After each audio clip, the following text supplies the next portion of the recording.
どうもペロンです。今回も R タイプファイナル2で開発可能な機体の紹介をしたいと思います。今回ご紹介する機体はナンバー16 R9 レオですね。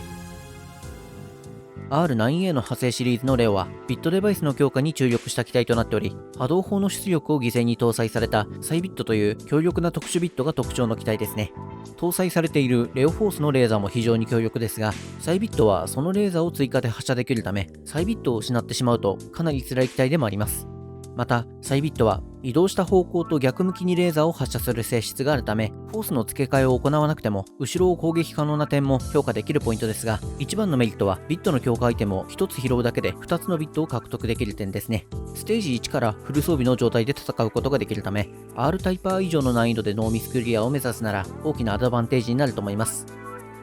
赤のクロスレーザーは持続的に発射される直線的なレーザーを正面に発射します。それと同時に周囲を鎖状にクロスするように移動するレーザーが発射される仕様となっており、サイビットから発射されるのはこちらのタイプですね。破壊力が非常に高く、ギャロップフォース系のレーザービームに次ぐ破壊力を持っているため、耐久力があるバイトに対して効果的なレーザーですね。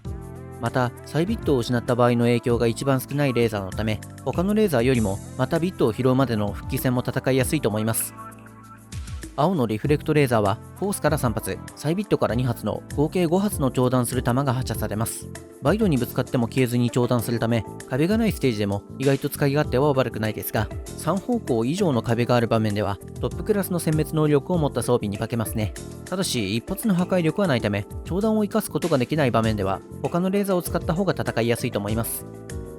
黄色のサーチレーザー LRG はバイドに反応して直角に曲がるレーザーをフォースから3発、サイビットから2発の合計5発が発射可能です。あまり破壊力の高いレーザーではありませんが、狙いをつけなくても勝手に命中するため、地形に関係なく雑魚処理を行いやすい優秀なレーザーですね。基本的にはレーザーを連射するだけでなく、波動砲を混ぜながら運用すると火力も出しやすくなると思います。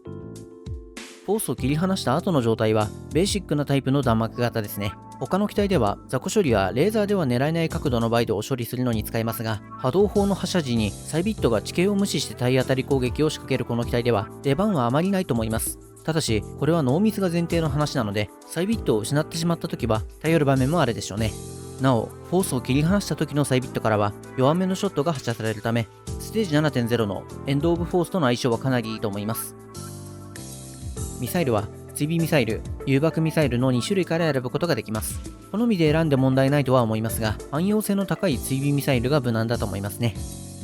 搭載されている波動砲はサイビットを搭載するために低出力のスタンダード波動砲試作型が採用されており、1段階のチャージで限界という珍しい波動砲ですね。波動砲の破壊力は低いですが、チャージ完了後に波動砲を撃つとサイビットが地形を無視して一番近いバイドに対して体当たり攻撃を行うため、波動砲を連射するだけでほとんどのステージがクリア可能というぶっ壊れ性能に変貌を遂げています。ただし、これはあくまでもサイビットの性能に依存しているため、サイビットを失った瞬間に弱体化してしまう深刻な問題を抱えています。高難易度での復帰戦は強力な波動砲がないと辛い場面も多数あるので、波動砲の性能が低いのは致命傷になる可能性があるということは考慮しておく必要がありますね。